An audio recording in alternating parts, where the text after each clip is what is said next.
এই কাহিনীটি আমাদের বাস্তব জীবনের সাথে অনেকটা মিলে যাবে, কারণ একজন মধ্যবিত্ত লোকের কাছে যখন টাকা থাকে না, তার যে কিসের ভিতর দিয়ে চলতে হয় একমাত্র সেই জানে। তেমনই একটা লোক যার নাম ভাস্কর, সে একজন সাধারণ ব্যাংক কর্মচারী। মাস গেলে যে কয় টাকা বেতন পায় তাতে তার কোনো কিছুই ঠিক মতন চলে না। পরিবারের ভরণ পোষণ, ভাই বোনের লেখাপড়া, বাবার ওষুধ, সাথে স্ত্রীর ছোটখাটো বায়না তো থাকেই।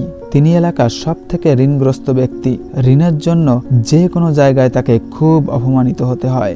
গরিব বলে শ্বশুর বাড়ির লোকজনও ঠিক মতো তার সাথে কথা বলে না। কিন্তু তারও একদিন অবস্থার পরিবর্তন ঘটে। সেই 100 কোটি টাকার মালিক হয়ে যায়। যারা তাকে অপমান করত সবাই যেন এখন তাকে মাথায় করে রাখে।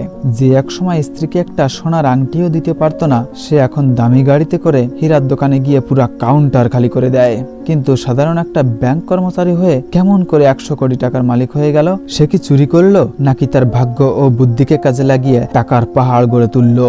এসব জানতে আপনাদের কাছে অনুরোধ রইল সম্পূর্ণ ভিডিওটি দেখার জন্য। আশা করি মুভিটি দেখার পর আপনার কনফিডেন্স লেভেল অনেকটা বেড়ে যাবে। চলুন শুরু করি। এই লোকটির নাম ভাস্কর। সে মগধা ব্যাংকের একজন নিম্ন স্তরের কর্মচারী, যার বেতন মাসে 6,000 টাকা। এই ব্যাংক থেকেই তার 36,000 টাকার লোন নেওয়া আছে। ভাস্কর প্রত্যেক দিন তার স্কুটি নিয়ে সময় মতো ব্যাংকে পৌঁছিয়ে যায়। প্রতিদিনের কাজ সে খুব নিষ্ঠা এবং সুন্দরভাবে করে বাকি কর্মচারীদের থেকে, এই আশায় যে তারও একদিন প্রমোশন হবে আর সব ঋণ পরিশোধ করে দেবে। এই লোকটির নাম সাম্বা। ছোটবেলায় ভাস্করের সাথে একই কলেজে লেখাপড়া করত। তারা খুব ঘনিষ্ঠ বন্ধু। কিন্তু লেখাপড়ায় ভালো ছিল না বলে সে ব্যাংকের পিয়ন হয়েছে। অফিসের কাজের পাশাপাশি ভাস্কর সাধারণ লোকজনদের অল্প টাকার বিনিময়ে সাহায্য করত, যারা কিনা ফর্ম ফিল আপ করতে পারে না। একদিন অ্যান্থনি নামের একটা ব্যক্তি ব্যাংকে 2 লাখ টাকা লোন নিতে আসে, যেটা কিনা তখনের সময়ে অনেক টাকা। কিন্তু বন্ধক রাখার মতন তার কোনো জিনিস ছিল না, সেই জন্য তাকে ফিরিয়ে দেওয়া হয়। এবার আমরা ভাস্করের কলোনি দেখতে পাই, যেখানে অনেক লোকের কাছে সে টাকা ধার নিয়েছে। তার এখানে সবাইকে কোনো রকমে বুঝিয়ে সুঝিয়ে চলতে হয়। ইনি হলেন ভাস্করের বাবা। কিন্তু একটা বন্ধু তার অনেক টাকা মেরে দিয়েছিল, তাই তিনি ডিপ্রেশনে চলে গিয়ে একেবারেই কথা বলা বন্ধ করে দিয়েছেন। তার মা ছোটবেলায় মারা গেছিল, তাই এখন পরিবারের সম্পূর্ণ দায়িত্ব তার হাতে। ইনি হলেন ভাস্করের স্ত্রী সুমতি। এনার ইচ্ছা একদিন সে বড় একটা আচারের দোকান দিয়ে পরিবারের স্বাচ্ছন্দ্য ফিরিয়ে আনবে। এনাদের একটা ছোট্ট ছেলে আছে, নাম কার্তিক। ভাস্করের বেতন কম বলে শ্বশুর বাড়ি থেকেও কেউ তাকে পছন্দ করে না। ব্যাংকের একটা পদ খালি হয়েছে, তাই সবাই মনে করছে ওখানে বোধহয় ভাস্করের প্রমোশন হবে। সে নিজেও তার স্ত্রীর সাথে এই ব্যাপারে আলোচনা করে। প্রমোশন হলে 12,000 টাকা বেতন। এই শুনে তার স্ত্রী খুব খুশি হয়ে বলে, তাহলে আমাদের আর কোনো সমস্যা থাকবে না, সবকিছু ভালোভাবেই চলবে।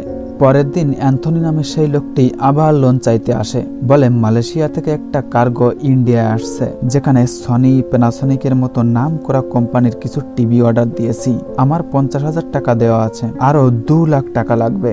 যাদের টাকা দেওয়া কথা ছিল তারা এখন দিতে পারছে না। 1 মাসের মধ্যে এই টাকার ম্যানেজ না হলে ওরা টিভিগুলো নিলাম করে দেবে। প্লিজ স্যার, আপনি চেষ্টা করলে হয়তো কিছু একটা করতে পারবেন। ভাস্কর বলে, ভাই আমি আপনার কষ্ট বুঝতে পারছি, কিন্তু আমার কিছুই করার নেই। টাকাটা ব্যাংকের, কোনো কিছু বন্ধক না রেখে এতগুলো টাকা কখনোই ছাড়বে না। তখন অ্যান্থনি তার ভিজিটিং কার্ড দিয়ে বলে, স্যার যদি কোনোভাবে টাকার ম্যানেজ হয় দয়া করে আমাকে একটা কল করবেন। পরের দিন অফিস যাওয়ার সময় পাটেলের সাথে দেখা হয়, যার কাছ থেকে 10,000 টাকা ঋণ নেওয়া আছে।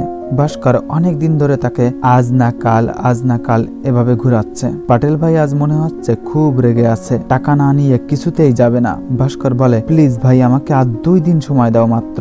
কিন্তু লোকটি কোনো কথায় রাজি হয় না। সে জোর করে শার্ট ছিঁড়ে চাবি নিয়ে তার স্কুটি চালিয়ে চলে যায়।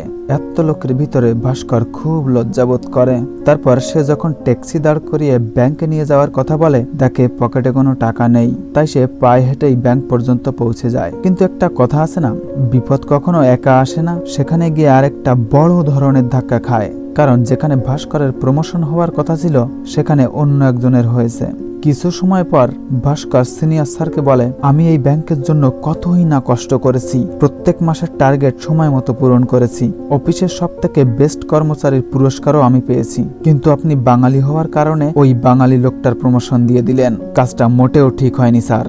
তখন স্যার রেগে মেগে বলে, ওনাকে আমি প্রমোশন করিনি, করেছে ওনার যোগ্যতা। উনি তোমার থেকে বেশি ভালো কাজ করছে, তাই প্রমোশন হয়েছে। তুমি যে বাইরে লোকের ফর্ম পূরণ করে টাকা নাও, আমি যদি ম্যানেজার সাহেবকে বলে দেই তাহলে তোমাকে চাকরি থেকেই আউট করে দেবে।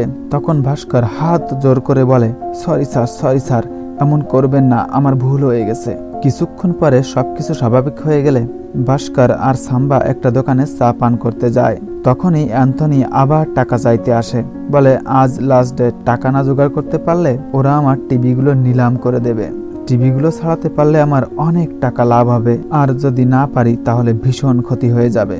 এই শুনে ভাস্কর তার ব্যাগ থেকে 2 লাখ টাকা দিয়ে বলে, যাও তোমার টিভি ছাড়িয়ে নিয়ে আসো, তবে একটা শর্ত আছে, ওখান থেকে যে লাভ হবে আমাদের দুজনকে তার থেকে 20% দিতে হবে। 10% সাম্বা আর 10% আমার। সাম্বা অবাক হয়ে বলে, এত টাকা তুই কোথায় পেলি? ভাস্কর বলে, ব্যাংক থেকে এনেছি, সামনে 2 দিন ছুটি আছে, এর ভিতরে অ্যান্থনি টিভি বিক্রি করে টাকা দিলে আবার ব্যাংকে রেখে দেব। তারপর তারা 3 জন গাড়িতে যাবার সময় অ্যান্থনি বলে, বিদেশি টিভি আমাদের এখানে আসলে অনেক ট্যাক্স দিতে হয়, তাই দামও অনেক বেড়ে যায়, কিন্তু সমুদ্র বন্দরে আমার জানাশোনা অনেক অফিসার আছে, তাদের সামান্য ঘুষ দিলে ট্যাক্সের অত টাকা দেওয়া লাগে না, তাই টিভি বিক্রি করে প্রায় ডাবল লাভ হয়। এসব বলতে বলতে ভাস্করের বাড়ির কাছে গাড়ি আসলে সে নেমে পড়ে, আর সাম্বা অ্যান্থনির সাথে বন্দরে যায়। কথা ছিল তারা 2 ঘন্টার মধ্যে আসবে, কিন্তু 3-4 ঘন্টা হয়ে যায়, তাদের কোনো খোঁজই নেই। তাই ভাস্করের ভীষণ দুশ্চিন্তা হয়। একটু পরেই তারা 2 জন চলে আসে, তাই ভাস্করের মাথা থেকে যেন একটা বড় দুশ্চিন্তার বোঝা নেমে যায়। অ্যান্থনি বলে, 2.5 লক্ষ টাকা লাভ হয়েছে স্যার, এই নাও ব্যাংকের 2 লক্ষ টাকা, আর এটা তোমাদের ভাগের 50,000 টাকা। ভাস্কর অ্যান্থনিকে জড়িয়ে ধরে বলে, থ্যাংক ইউ স্যার। পরের দিন সকালে ভাস্কর প্ল্যান অনুযায়ী ব্যাংকের লকারে টাকা রেখে দেয়। ভাস্কর, সাম্বা ও অ্যান্থনি এখন পার্টনার হয়ে গিয়েছে। এখন থেকে প্রায় ভাস্কর ব্যাংক থেকে টাকা লুকিয়ে অ্যান্থনিকে দিত, আর অ্যান্থনি বন্দর থেকে বিভিন্ন ইলেকট্রনিক জিনিস বিক্রি করে লাভসহ ভাস্করকে আসল টাকা দিয়ে দিত, আর ভাস্কর সময় মতো সুযোগ বুঝে ব্যাংকের লকারে টাকা রেখে দিত। এই ব্যবসা করে সে আস্তে আস্তে তার সমস্ত ঋণ পরিশোধ করে দেয়, আর বাসায় নতুন নতুন জিনিস কেনে। এত কিছু দেখে তার স্ত্রীর কেমন যেন সন্দেহ হয়, বলে, হঠাৎ এত টাকা আসছে কোথা থেকে? তখন ভাস্কর বলে, আমার একটা দোস্ত আছে না অ্যান্থনি নামে, ওনার সাথে মিলে আমি এক্সপোর্ট ইম্পোর্টের ব্যবসা শুরু করেছি, ব্যাংকের কর্মচারী তো, তাই একটু লুকিয়ে করতে হচ্ছে, তুমি কাউকে বলো না। এই শুনে সুমতি তো ভীষণ খুশি, কারণ তাদের আগের মতন আর অভাব নেই। কিছুদিন পর ভাস্কর তার ছেলের জন্মদিন ধুমধাম করে দেয়, এতে পাড়া প্রতিবেশীদের খুব হিংসা হয়। অ্যান্থনি বলে, আমার ছেলের আমেরিকায় চাকরি হয়েছে, সে আমাকে ওখানে ডাকছে, তাই আমি ভাবছি চলেই যাব, কিন্তু যাওয়ার আগে বিশাল বড় একটা কন্ট্রাক্ট পেয়েছি। দুবাই থেকে কার্গোতে 3টি ইম্পোর্টেড গাড়ি আসছে, তার জন্য 10 লাখ টাকা লাগবে। ঠিক মতো বিক্রি করতে পারলে আমাদের 50 লক্ষ টাকার মতো লাভ হতে পারে, তবে এইবার 20% না, লাভের টাকা সমান 3 ভাগে ভাগ করব। ভাস্কর রুমে গিয়ে অনেক চিন্তা ভাবনা করে অ্যান্থনিকে ফোন দিয়ে বলে, কাল সন্ধ্যার দিকে টাকা পেয়ে যাবে। পরের দিন ভাস্কর ভয়ে ভয়ে খুব রিস্কের মধ্য দিয়ে টাকা বার করে অ্যান্থনিকে দেয়, আর অ্যান্থনি পোর্টের লোকজনদের টাকা দিলে ওরা গাড়ি দিয়ে দেয়। কিন্তু দুঃখের বিষয় এই যে, যখন তারা গাড়ি নিয়ে ডিলারের কাছে আসে, খবর পায় ওই ডিলারকে কোনো একটা মামলায় পুলিশের ধরে নিয়ে গেছে। এই শুনে 3 জন তো খুব দুশ্চিন্তায় পড়ে যায়। কিন্তু তখন ভাস্কর বুদ্ধি করে গাড়িতে সরকারি নাম্বার প্লেট লাগিয়ে গোয়ার উদ্দেশ্যে রওনা হয়, কারণ ওখানে নামকরা অনেক ডিলাররা আছে। তারপর গোয়া গিয়ে গাড়িগুলোকে কথা অনুযায়ী অনেক দামে বিক্রি করে, তারপর যে যার ভাগের টাকা নিয়ে নেয়। পরের দিন অ্যান্থনি আমেরিকায় যাওয়ার সময় বলে, এই টাকা দিয়ে আমি ওখানে গিয়ে একটা ছোট্টখাটো বিজনেস করব, আর তোমাদের আমার কথা মনে পড়া মাত্রই একটা কল দেবে। তাই বলে অ্যান্থনি চলে যায়। এরপর ভাস্কর যখন ব্যাংকে পৌঁছায়, দেখে আরবিআই অফিসার ও পুলিশের লোকজন খাতাপত্র দেখছে। এই দেখে ভাস্করের তো আর হুঁশ থাকে না, সে মনে করে তার খেলা শেষ, এবার সে ধরা পড়ে গেছে। তখনই তার একটা সহকর্মী এসে বলে, সিনিয়র স্যার 2 নাম্বারি করে ধরা পড়েছে, তাই পুলিশ তাকে থানায় নিতে আসছে। এই শুনে ভাস্কর অনেকটা হালকা হয়ে যায়। তারপর সুযোগ বুঝে সেই 10 লাখ টাকা ব্যাংকের লোকারে রেখে দেয়। পরের দিন ভাস্কর সাম্বাকে বলে, অ্যান্থনি নেই, আমি এই ব্যবসা আর করব না, আমাদের কাছে এখন যথেষ্ট টাকা হয়েছে, এসব বন্ধ করে দেয়াই ভালো। কিন্তু সাম্বা বলে, আমার অফিসারদের সাথে পরিচিত হয়ে গেছে। ভাস্কর বলে, অতিরিক্ত লোভ ভালো না ভাই, এখনো সময় আছে, ছেড়ে দে। কিন্তু সাম্বা তার কথায় কোনো কান দেয় না। তারপর ভাস্কর তার জমানো টাকা হিসাব করে রেখে দেয়। পরপরই তার ভাই এসে বলে, আমার আমেরিকায় বড় একটা কলেজে চান্স হয়েছে, ইন্ডিয়াতে চাকরি করলে মাসে 5-6 হাজার টাকা বেতন, কিন্তু আমেরিকায় চাকরি করতে পারলে ইন্ডিয়ান টাকায় প্রায় প্রতি মাসেই 50 থেকে 60 হাজার টাকা আসবে। ভাস্কর রাজি হয়ে যায়, তাই তার জমানো টাকা প্রায় অধিকাংশই ভাইকে আমেরিকায় পাঠাতে খরচ হয়ে যায়। ব্যাংকে কাজ করার সময় হঠাৎ তাকে চেয়ারম্যান সাহেব ডাকে, সেখানে অনেক কর্মচারী আর সিনিয়র স্যাররাও আছেন। ভাস্করের মনে তো সবসময় ভয় ভয় লেগে থাকে, ভাবে ব্যাংক থেকে টাকা নেওয়ার ব্যাপারটা কেউ জেনে যায়নি তো, তাহলে চাকরি তো থাকবেই না, সাথে জেল হবে। চেয়ারম্যান বলে, কিছুদিন আগের সুধীর বাবুর স্ক্যামের জন্য আমাদের ব্যাংকের অনেক বদনাম হয়েছে, তাই আমি ব্যাংকের কিছু কর্মচারীদের পদ চেঞ্জ করতে চাই। আজ থেকে তুমি এই ব্যাংকের অ্যাসিস্ট্যান্ট জেনারেল ম্যানেজার। তোমার বেতন এখন থেকে 6,000 টাকা থেকে ডাইরেক্ট 19,000 টাকা হবে। সাথে তোমার যদি অন্য কিছু লাগে তাও বলতে পারো। তখন ভাস্কর বলে, যদি কিছু মনে না করেন স্যার, গ্যারেজে পার্ক করা ওই লাল মালতী গাড়িটা যদি পেতাম তাহলে খুব ভালো লাগতো। চেয়ারম্যান সাহেব কথা মতো তাকে গাড়ি দিয়ে দেয়। ভাস্কর খুশি খুশি গাড়ি বাসায় নিয়ে আসে। স্ত্রীকে প্রমোশনের খবর আর গাড়ির কথা বললে তাদের আনন্দের আর কোনো সীমাই থাকে না। পরের দিন চেয়ারম্যান ভাস্করকে বলেন, আমাদের ব্যাংকে কিছু ভ্যালুয়েবল কাস্টমার আছে। ওনাদের মধ্যে অন্যতম কাস্টমার হলো হসরত মেহরা। ওনার জন্য আমাদের ব্যাংক অনেক লাভবান হয়। তুমি আজ থেকে ওনাদের অ্যাকাউন্ট হ্যান্ডেল করবে। কিছুদিন পর হসরত মেহরার লোক সুরাজ ভাস্করকে কাটারি ব্যাংকের বিয়ার সাইন করতে বলে। এখানে পিয়ন চন্দন স্যারকে বলে, স্যার বিয়ার কি? স্যার বলেন, লোকজন ব্যাংক থেকে যেমন টাকা লোন নেয় ঠিক তেমনি এক ব্যাংক অন্য ব্যাংক থেকে টাকা লোন নেয়, কিন্তু তা সরাসরি না, যে কোনো একটা ব্রোকারের মাধ্যমে লেনদেন করতে হয়। আমাদের ব্যাংকের টাকা প্রথমে হসরত মেহরার অ্যাকাউন্টে যাবে, তারপর সেই টাকা কাটারি ব্যাংককে দিয়ে দেবে। এতে হসরত মেহরার কিছু % লাভ হয়, আর টাকা পরিশোধ করার সময়ও একই নিয়ম। এই প্রসেসের নাম বিআর। ভাস্কর পেপার সাইন করার আগে বলেন, 2 সপ্তাহের ভিতরে এই টাকা পরিশোধ করতে হবে। কিন্তু সুরাজ বলে, একটু দেরি হলে ম্যানেজ করে নেবেন স্যার।